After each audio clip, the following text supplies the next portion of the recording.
Hello, friends. Welcome everyone. Welcome everyone to this live teaching session with Eckhart Tolle. It's on how presence can transform our lives. This session is presented by Eckhart Teachings and Sounds True. And my name's Tammy Simon. I'm the founder of Sounds True.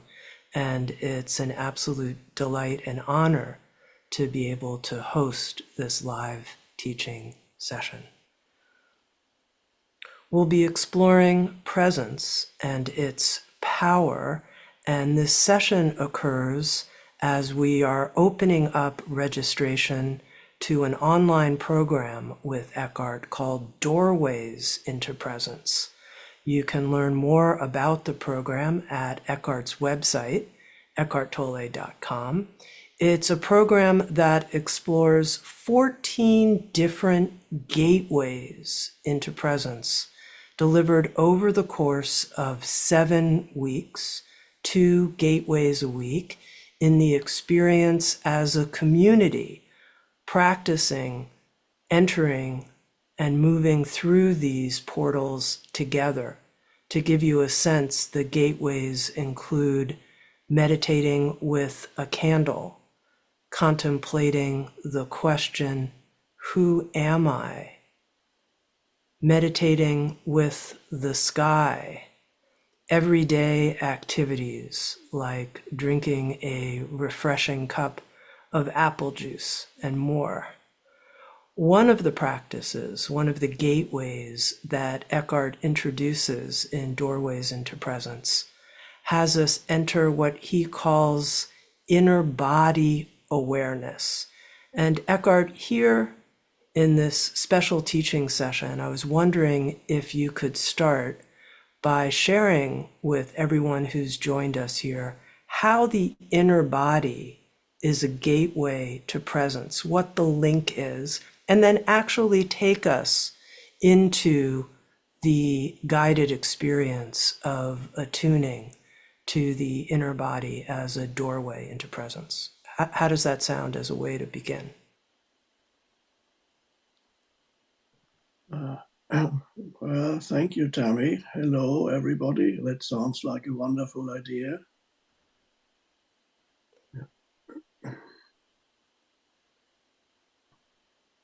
Presence.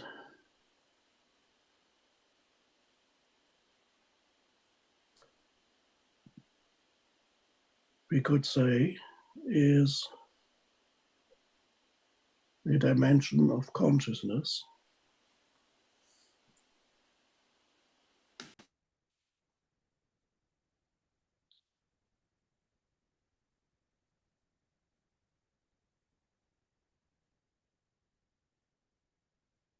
Most humans are only occasionally present for brief moments, and some humans are almost never present at all.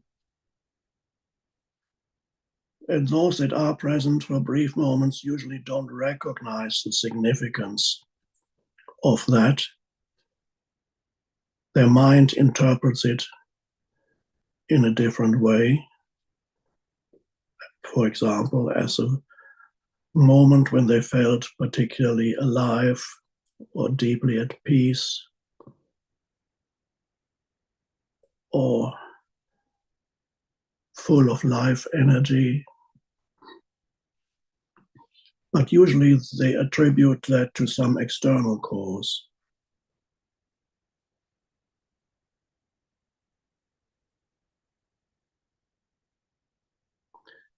So presence as a dimension of consciousness, we could call that a higher intelligence that humans can access and recognize within themselves.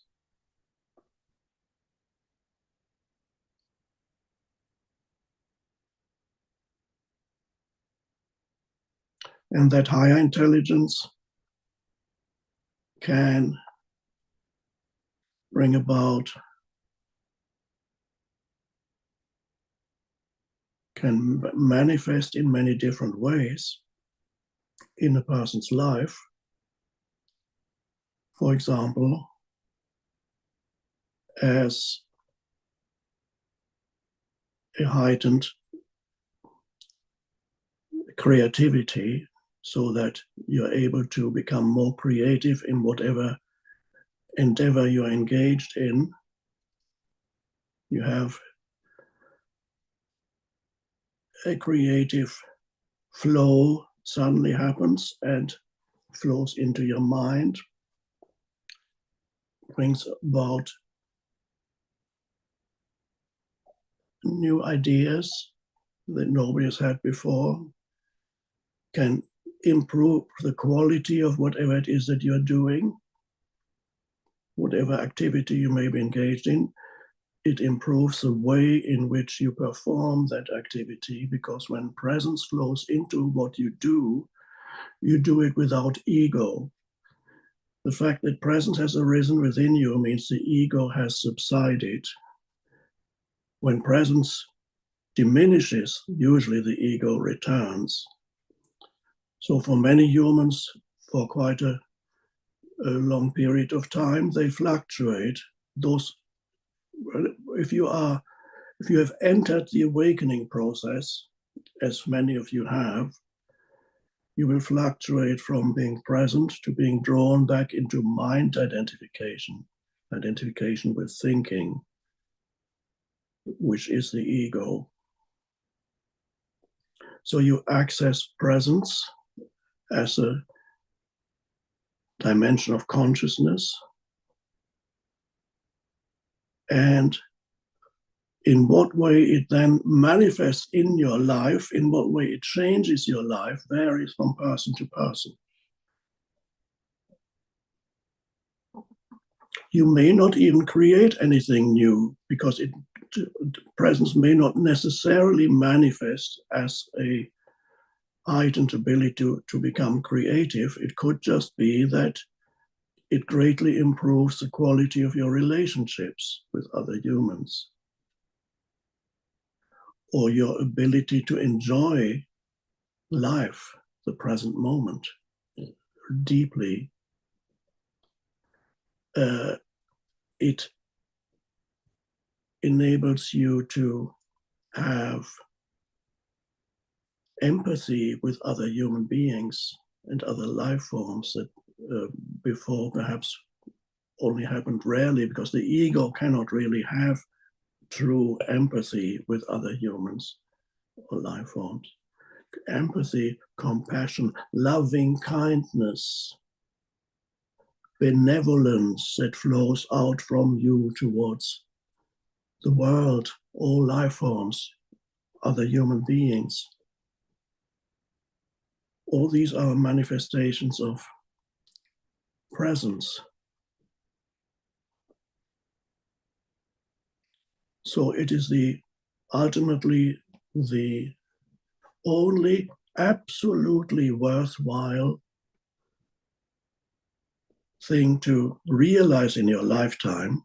I don't call it achieve, I call it realize, because achieve implies that presence isn't here yet and you need to work hard, make efforts in order to bring presence into your life, but that's not how it is, because presence is already there within you, waiting to be realized. It is waiting to be realized. So presence is it is a realization of presence. It is not to become present is not an achievement, because that would be an egoic thing. Or I am present now. I have achieved it. Who has achieved it? No, presence has arisen. The ego has subsided.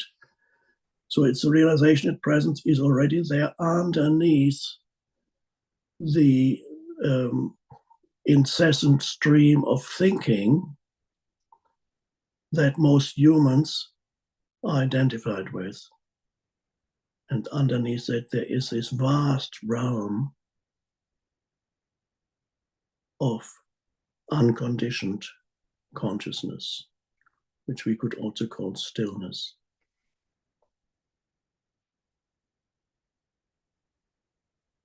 So to find that, to realize that is the most important thing in your life. It is, as I see it, is the purpose of human existence, is to embody the flowering of presence, the arising of presence, which on a collective level is the next stage in the evolution of humanity, and is the only thing that can save us from the madness of the human ego, both in its individual and collective aspect.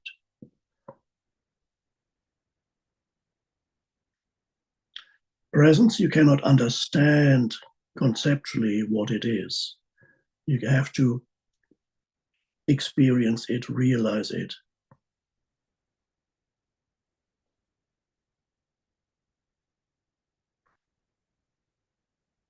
So there are doorways into presence, into that realization, and these doorways, they direct your attention away from where it normally is, which is your attention or your consciousness is trapped in the stream of conceptualization and thinking. For most humans, almost 100% of their consciousness is trapped in that continuous stream of conceptualization, which is involuntary, incessant thinking. And so we need to reclaim consciousness from the stream of thinking and then discover what is there beyond the stream of thinking. Not anything that is separate from the stream of thinking, but is related. This vastness of presence is related to the stream of thinking in the same way that the waves or ripples on the surface of the ocean are related to the totality of the ocean. So most humans only know themselves as the waves and ripples on the surface.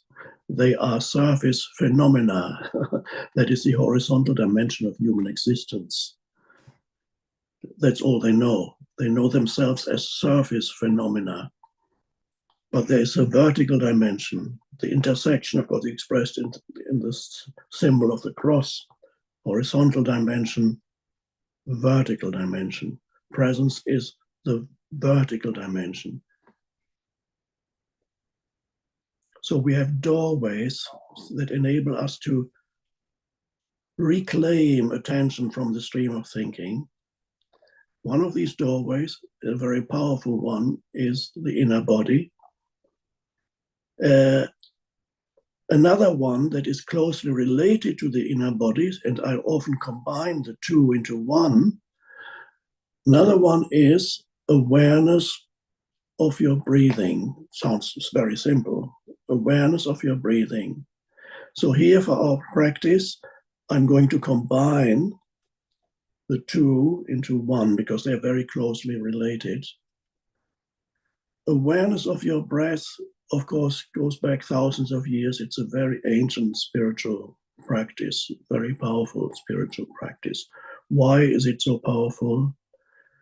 Because it's a simple way of reclaiming consciousness, withdrawing it from the stream of thinking by placing awareness on the inflow and outflow of your breath.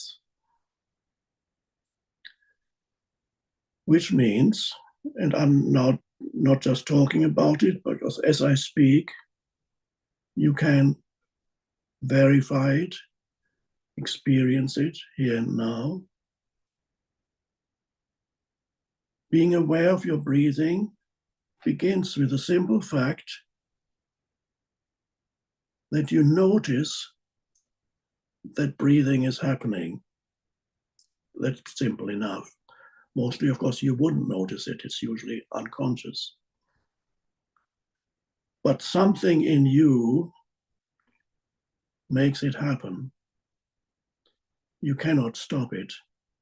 Something in you wants to live. And the breathing happens.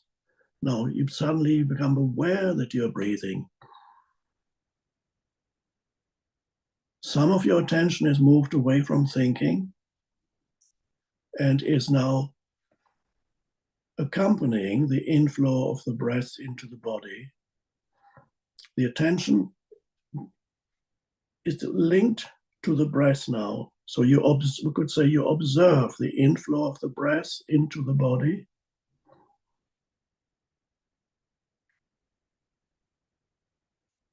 And you observe the outflow. You feel it, you sense it. Observe is a visual thing, and we're just using that term, but you sense it, you feel it.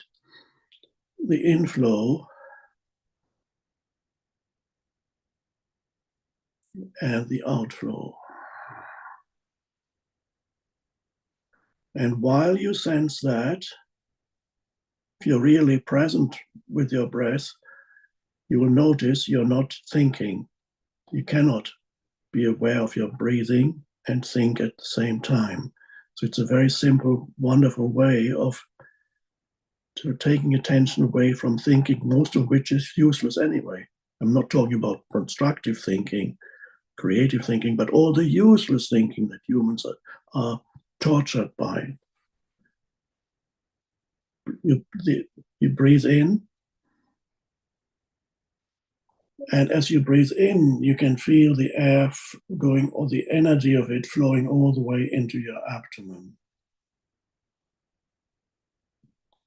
And as you breathe in, the abdomen rises slightly. And as the abdomen rises slightly, you can sense an energy field within there.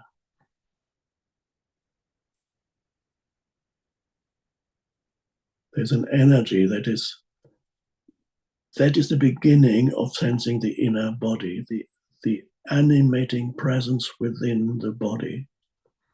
So the breath awareness and body awareness can go together. Breath awareness takes you into body awareness, and you can continue to experience both at the same time as a single experience. So let's continue with that practice.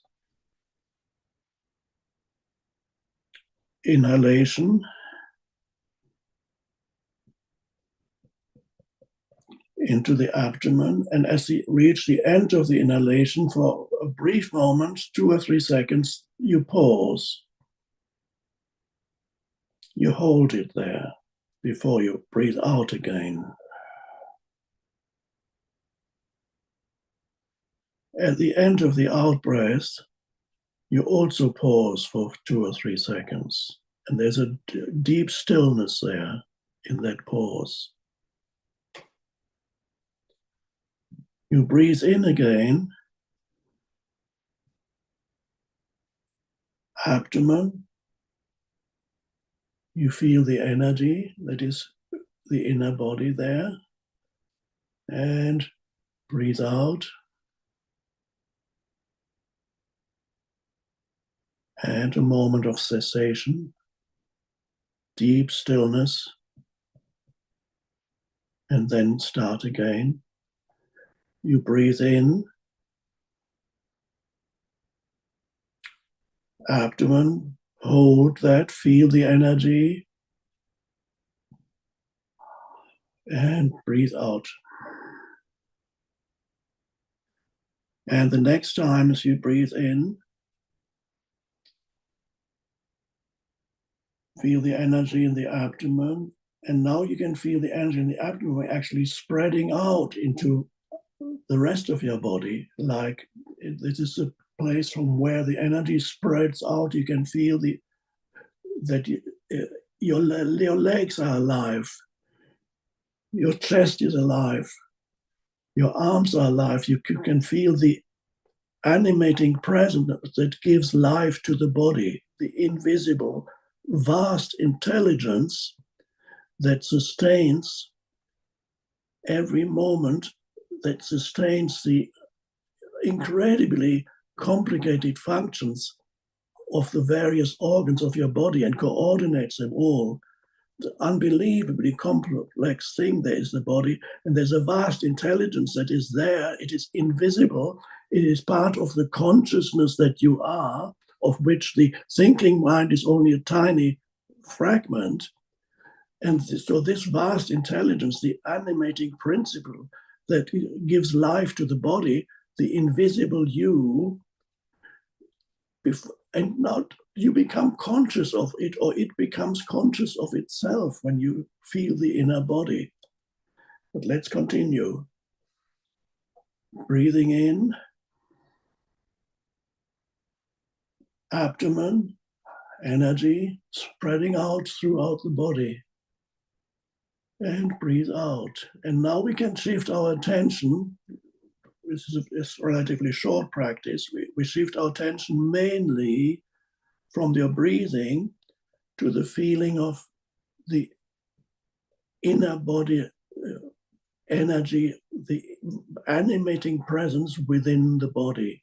Feel that you're still conscious of your breathing, but at the same time, you're conscious of every cell in your body is alive.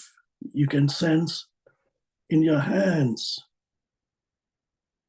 You can sense there is this very subtle sense of aliveness in your hands, in your feet, in your legs, your arms, your chest. And now slowly you can feel the totality of the inner body as a single field of energy, intensely alive. And your attention remains there, and you continue to be aware of your breathing. But at the same time, you feel this wonderful energy that pervades the entire body. It is not the physical body. It makes the life of, it is the life behind the physical body, because the physical body is not life. Life is the invisible presence, consciousness itself. And as you feel the inner body, there's little or no thinking, and you're very alert.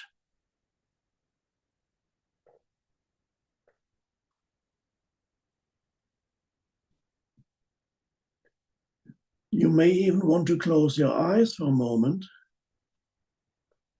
in order to feel the energy of the inner body even more.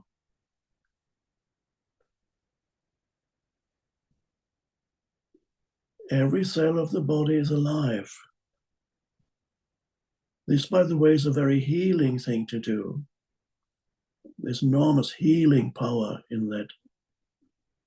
Inhabit the body. The body loves to be noticed, to be known. So you feel that. And you continue to be aware of your breathing also.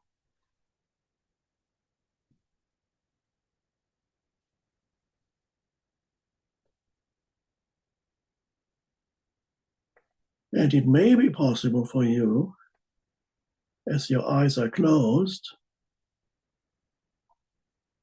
to perhaps even let go of a physical image you may still have in your a mental image you may still have of your body, so that all that remains in your awareness is no longer the body, but that energy itself that no longer has any form.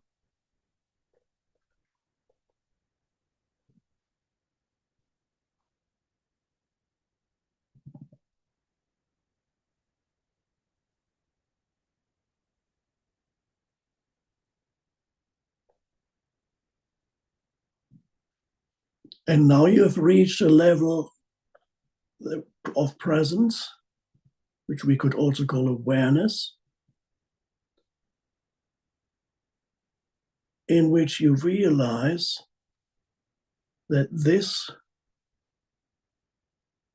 vastly intelligent energy field is consciousness itself. Before it becomes a person. And you are that presence. You are that presence. That is your true identity. So the person is a passing phenomenon.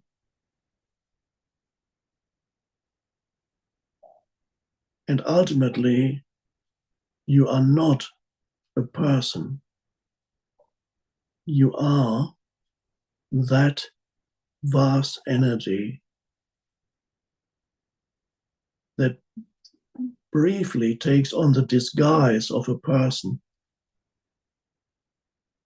on the horizontal level of your life.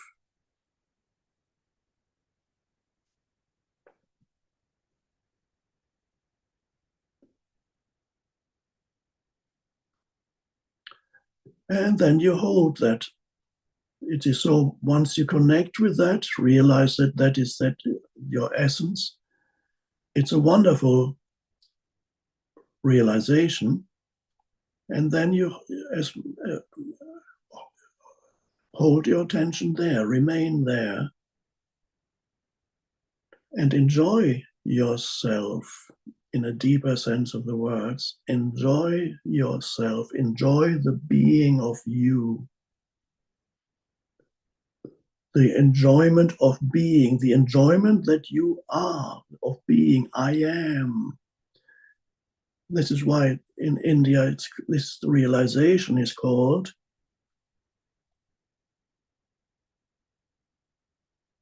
it is the Sat Chit Ananda. Sat is the being, Chit is consciousness, Ananda is the joy that you feel, that is the conscious being is joy. Conscious being, realizing that you are, I am, without adding anything to it, the primordial beingness of life itself. That is a very deep realization that liberates you from the person. When you realize that, the person becomes something you can play with, enjoy for a while, never take it too seriously.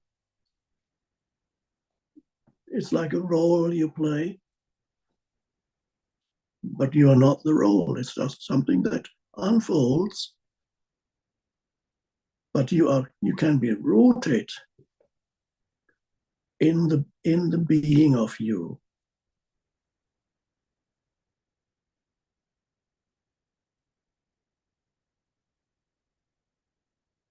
That's why in the Old Testament, Moses asked, the story goes, Moses meets God on a mountaintop and he asks, "Who are you?"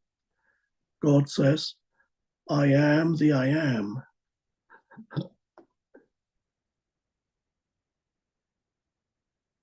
One of the most profound statements in the Bible. Then Moses says, "What shall I tell my people when I come down from the mountain? What shall I say? Who spoke to me? What shall I tell them?" God says, it's a story. God says, "Tell them that I am spoke to you."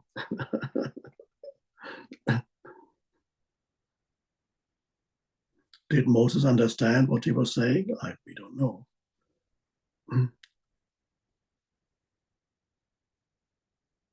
And then we make a jump into Jesus, Gospel of John. "Before Abraham was, I am," said Jesus. Before, that is the timeless dimension of consciousness itself. That is the essence of who you are.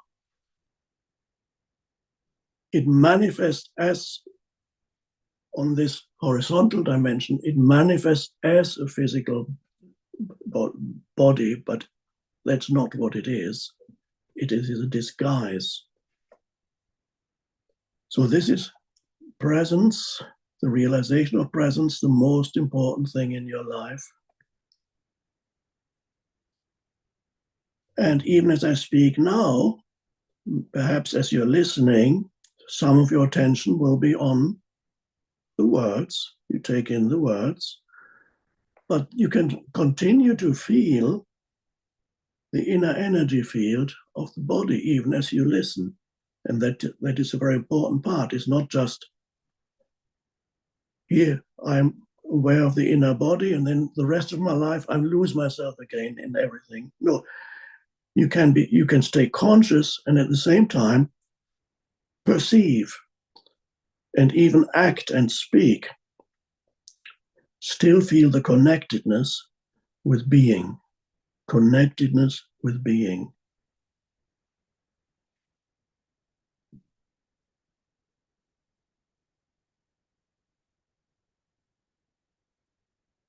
So that frees you from the ego, because now you no longer need to derive your sense of who you are from the whatever your mind is telling you about who you are, your memories, your narratives, your stories, which you call my life.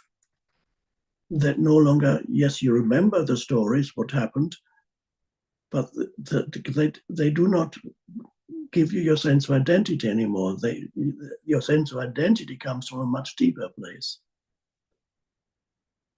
And so it liberates you from the narrow, troublemaking ego identity. That's true liberation.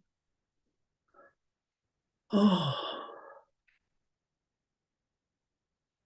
And then you look at another human deeply,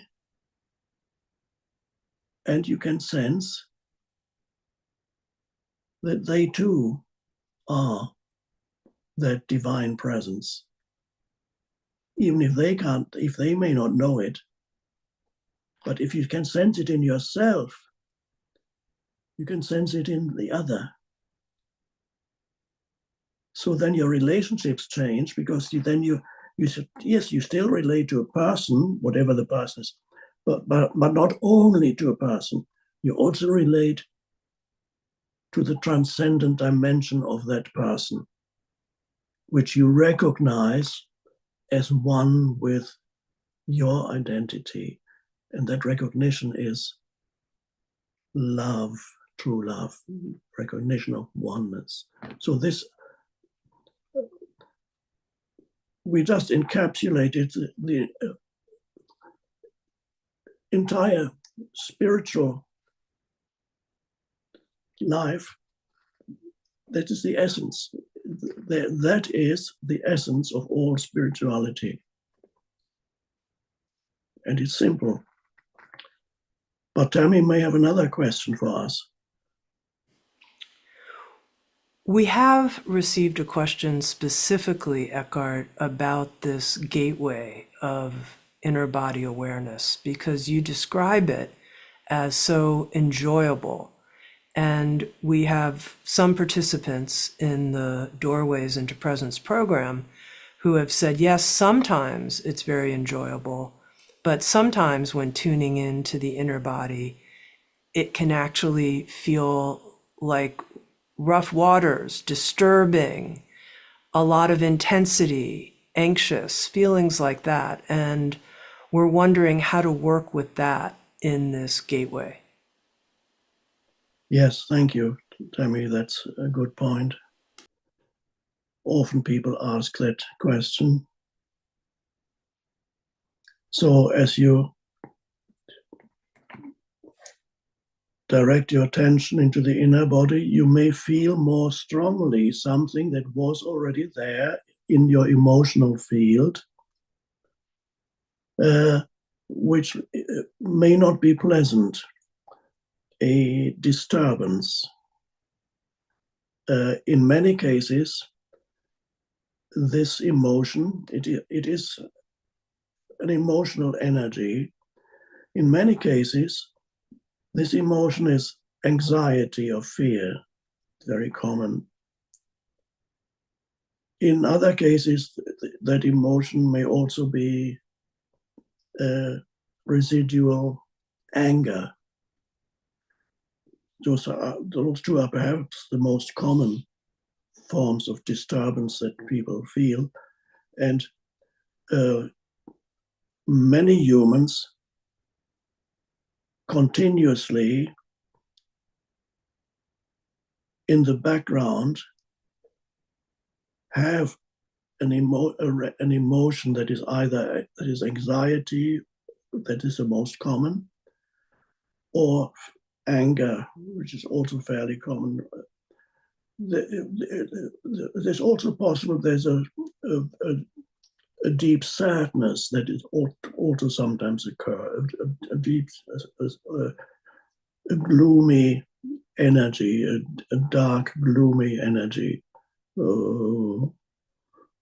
So whatever it is emotion that lives in you and perhaps has lived in you for a long time. Sometimes it's caused by something that happened only yesterday, and it's still, the emotion still lingers in you. But in many cases, it has almost always been there, sometimes very much in the background, at other times a bit more in the foreground.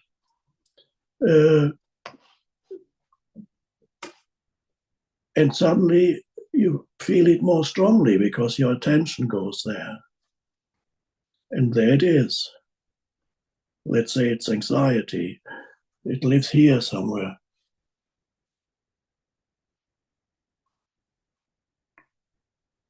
And you feel that disturbance as you go within. Now, the important thing is you've taken attention away from thinking by directing your attention into the inner body. And that is a good thing, because then the emotion that you feel as you direct your attention, the focus of your attention on the emotion then cannot rise up into your mind and use your thinking, which is what it often does. So when you feel anxiety, the anxiety can cause you to think anxious thoughts. And every anxious thought adds more energy to the anxiety that you feel. And some humans live like that. Some humans continuously live like that. They worry, they're anxious, they're fearful, and the emotion and the thought process are linked unconsciously. thought feeds the emotion generates even more thought. It's a vicious circle. But if you direct your attention to the emotion itself, then the emotion cannot use your mind anymore. You just observe it, because there's an awareness there now, the awareness that this is a disturbance within you. And what you do is, first of all, you recognize it for what it is. It's an energy field that is there, you can feel it. Now, that is a big difference from what normally happens in the unconscious state of humans, because in the unconscious state, the emotion becomes you. You become a fearful person, an anxious person. It takes you over. And when you direct your attention to it, then it is still there, but it can no longer pretend to be you. In other words, by placing your attention on the emotion cannot become a person. It remains as an emotion. It's recognized as an emotion. And you are aware of it. And then first thing you do is you accept that it is there, because it's the present moment. And whatever arises in the present moment, you better accept it, because it already is. It is. So you can't argue with what is. So you better accept that this is there. You acknowledge it. It is a disturbance within you, an energy that does not feel pleasant. But yes, it may even be quite acute. Maybe perhaps it's intense fear. Then use your breath, as described before. Breathe into the abdomen.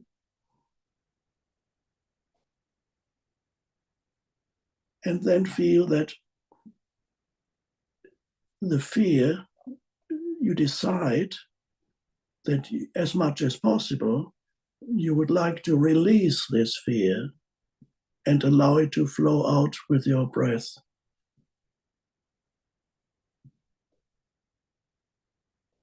And so you breathe out the fear as much as possible.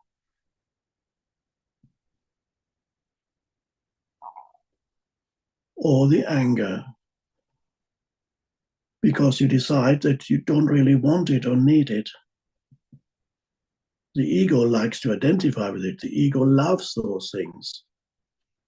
It says, I want it, but it does want it. So you breathe it out. And then some of it may still be there when you've done it a few times, that's fine. And then you feel the rest of your body where this energy is not present, not the fearful, the anxious or angry energy may not be in your hands or your arms or your legs. Your hands, arms, legs are fine. They are perhaps not affected by this thing that you feel in your chest or belly area. So you feel the rest of your body is alive. You feel the energy in your hands and your legs and your arms, and you're breathing, and there's still some of that emotion is still there. But there's been a very significant shift from being the emotion to being the presence behind the emotion, to being the space in which the emotion exists. So the shift of identity. You are the space for the emotion. You are the awareness behind the emotion. As you know, I call this old emotion that lives in a human being for many years. I call it the pain body. The pain body is accumulated old emotion. And that pain body, as you become present, gradually it becomes released.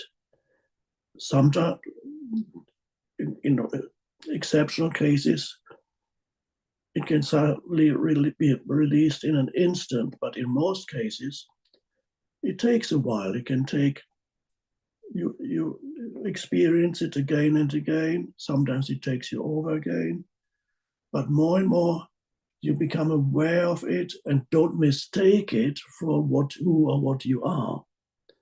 You are not the emotion. The emotion lives in you. You are the awareness behind the emotion. You are the presence that witnesses the emotion. So one could say almost that here's the unpleasant emotion, and then there's the space around it. And that space around it, so to speak, which starts with the inner space of your body, that space around it becomes bigger. And then you notice that who you essentially are is the space around the emotion, but not the emotion itself. One could say that the emotion is like a block of ice, frozen energy. And then gradually it dissolves as you bring the light of consciousness, that one can use that analogy. Painful emotions, the pain body, cannot survive for too long in the light of consciousness. So just being aware of it is important, or that it may not feel pleasant at first, but it's worth, it won't kill you. It's not that bad, but it may kill you if you're so unconscious that you totally identify with it. But recognizing it, it won't kill you. You can have a little bit of unpleasantness that you can have. For a child, it's more difficult. If a child experiences because of environment, whatever happening in the child's life, if a child experiences painful emotion, the only thing that the child often can do is cut themselves off from it, because it's too, they cannot tolerate the pain. So they have to push it out of awareness. That's the only thing a child can often do. And then, so it's pushed out of awareness because the child would not be able to live with it. Then as you become an adult, you can tolerate it, but many adults are still so trapped in that child pattern of not wanting, not thinking it is so threatening, I cannot allow myself to feel it. But if you do allow yourself to feel it, that is the beginning of the transmutation. Transmutation is the correct word. Transmutation, because that painful emotion can become transmuted. It's trapped consciousness on a lower vibrational frequency. So it can be transmuted into a higher frequency, then it becomes freed, it becomes liberated. So it's sometimes the case that people who have a lot of negative emotion, in other words, a heavy pain body, those people often are much more motivated to awaken because they can't stand the pain anymore. And they become more motivated to become present. And then all that trapped emotion, which is low vibrational frequency, consciousness at a low vibrational frequency, is suddenly freed and becomes transmuted into the higher frequency of presence. And that is perhaps the deeper meaning behind the old idea from medieval times and beyond of the transmutation of the alchemy, the transmutation of base metal into gold. That was the external interpretation of it, transforming base metal into a precious substance of gold. So there's the alchemists worked with that. There were books written about alchemy, but they are all really talking about an inner transformation, the transformation of human consciousness, the transformation of pain into presence, of suffering into consciousness, the transformation of the alchemical transmutation of suffering into consciousness. And that is the ultimate purpose of human suffering. Yes, human suffering can end. Challenges, no. Suffering can end, but it has a purpose until it brings about this alchemical transmutation. Then you rise above suffering. You will still face challenges in life, but these challenges will not be transformed into suffering. Amazing process. So eventually you will be thankful for your suffering and for the emotional pain that you have had, because it was an essential part of your awakening.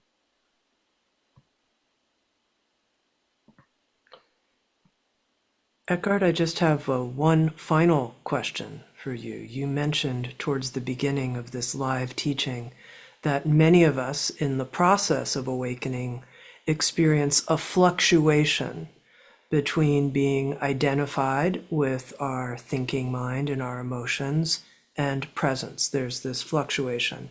And I'd love to hear more about your guidance on how we can make a lasting shift so that living with presence becomes our new way of living each day.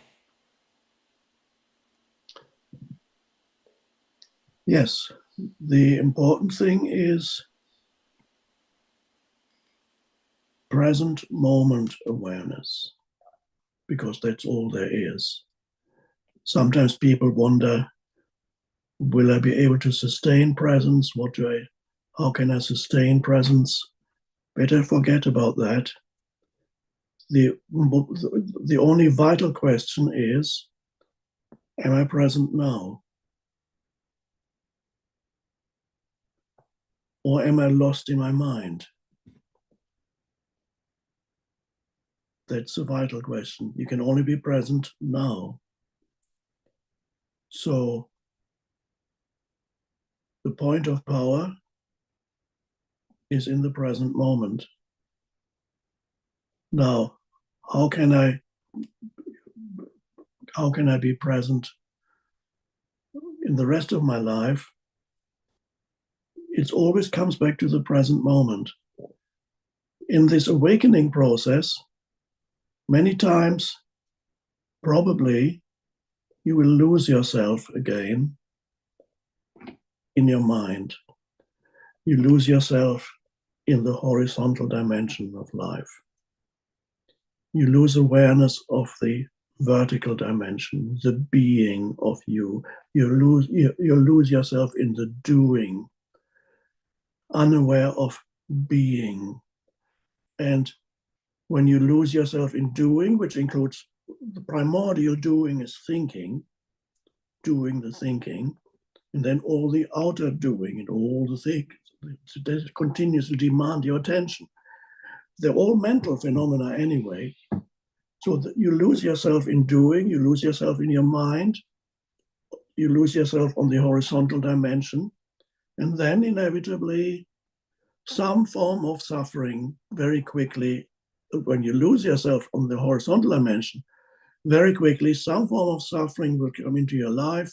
Usually it's anxiety, fear, anger, stress, impatience, regret, feelings of envy, of countless negative feelings, all kinds of things can come in.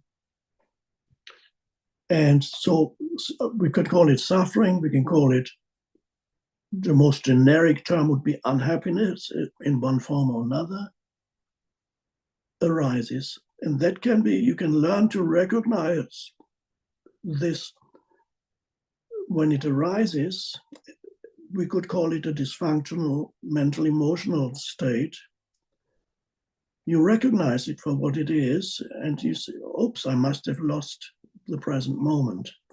You get stressed about something, you get upset about something, oh, I must have lost the present moment. You can use it as an alarm clock that tells you, wake up, stay awake. You can return the moment you realize that you lost yourself, you have a choice. You can continue to go back into the horizontal dimension, totally trapped in the horizontal dimension, or you can step out of it and enter the vertical for a moment. Take a conscious breath. Feel the inner body. Don't believe your mind when your mind tells you, no, I don't have time for this. You do have time for this, because it doesn't take much time to take a conscious breath or feel the inner body by taking a conscious breath. Let's say something upsets you.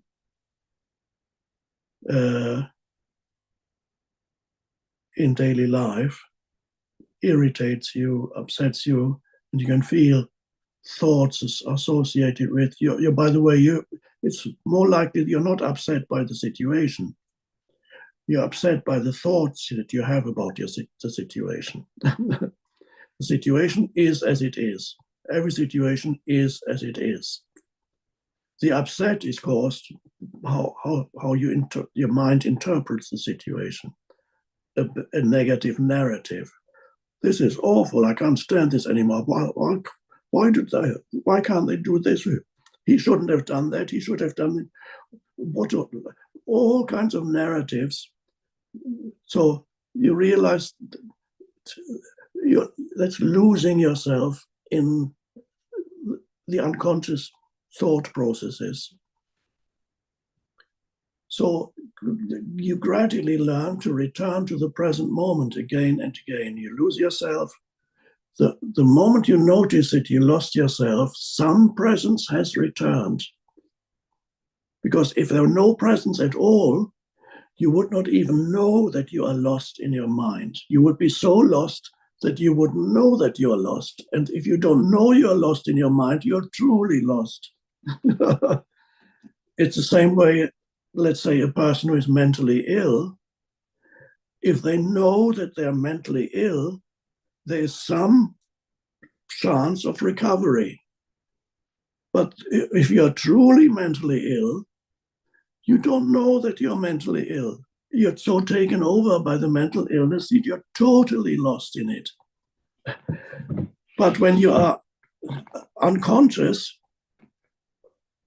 in a normal sense, that is also this normal being unconsciously and completely identified with your thinking mind.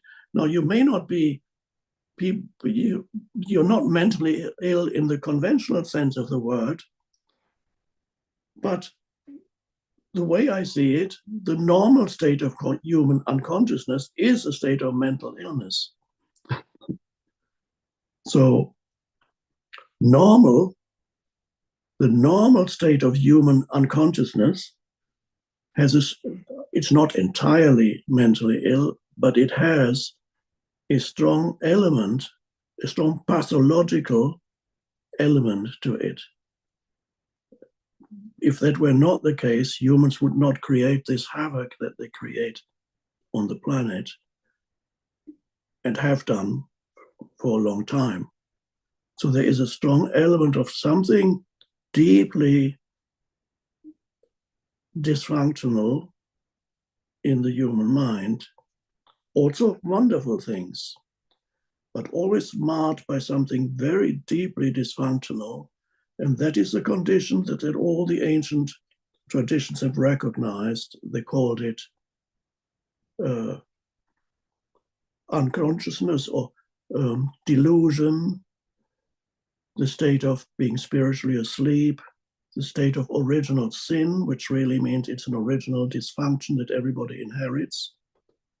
Christianity got original sin. The state of suffering that the Buddha says is normal, that every human, they can't get out of it unless they awaken. Suffering is normal unless you awaken. If you don't awaken, Buddha says, wherever you go, whatever you do, whatever condition you encounter, sooner or later, and usually sooner, you will encounter suffering, no matter where you go or what you do. It's very, very true. Unless something changes within you, you awaken. So they all point to some fundamental dysfunction that humans are born with. And this is ultimately, this looks like a very negative thing, but ultimately it is this fundamental dysfunction that will brings about the suffering, and the suffering brings about the desire to awaken. The motivating factor behind wanting and needing to awaken out of that unconsciousness, that motivating factor is provided by suffering. So suffering is both good and bad. Amazing, quite amazing. So presence, then you need to find a moment of presence. As the moment you remember that you are lost, you can choose to be present. If only take a moment of presence, even in a complicated situation that you're dealing with. Take a moment of presence, breathe in, feel the inner body, become familiar with the feeling of the inner body, become familiar so that you can easily, quickly go there and direct your attention away from thinking into drop down into inner body, feel the being of you. And if it's only in terms of temporal time, maybe it's only a minute. And even a minute, it makes a lot of difference if you can find 10, 20 times a day, 1 minute of presence will make an enormous difference in your life. And quite soon, a minute will become a bit longer. And then gradually, it's no longer you no longer need to interrupt your activities to be present. After a while, you develop the ability to sense presence in the background of your life, even while you're engaged in dealing with things in the foreground. And that is reconciling the horizontal and vertical dimension in your life. That is the cross. At the present moment is the intersection of the horizontal and vertical. So you deal with the horizontal without losing your rootedness in the vertical. And that is the mastery of life. And that is the fulfillment of the purpose of your incarnation here. So it doesn't matter externally what the circumstances of your life are, because in any circumstances you might be imprisoned. Any circumstances you can find this, find the intersection between the vertical and the horizontal, so that you become a human who is able to deal with the things in this world without losing him or herself in this world. You're rooted in the transcendent.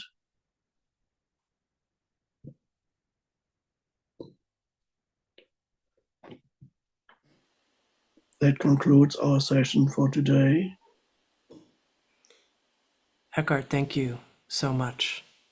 And thank you to everyone for being with us. How presence can transform our lives. Again, this session is occurring as we are opening the registration for a program that's called Doorways into Presence. And just to share personally for one moment, we filmed this program over the course of several days. And at the end, I had the feeling that the way that these 14 gateways were professionally filmed and delivered with so much clarity from Eckhart, the instruction and the guided experience where the viewer does it right along with Eckhart, that this was historic, actually, and was tremendous medicine for the culture, for all of us in the society. And, I've recorded so many different programs, but there's a couple handfuls where I've had this moment of kind of chills in the back of my body of knowing the historic nature and the power of the program. And that's really what I felt with Doorways into Presence. Again, it's 14 different gateways that Eckhart takes us through. It's delivered over 7 weeks. There are live community sessions and an online interactive practice guideline workbook. Additionally, people who participate in the program will receive a 2-month membership in Eckhart Tolle Now, which offers over 400 hours of Eckhart's teachings. So again, you can learn more at eckharttolle.com. Here in the present moment, thank you. Thank you for being with us. Thank you, friends.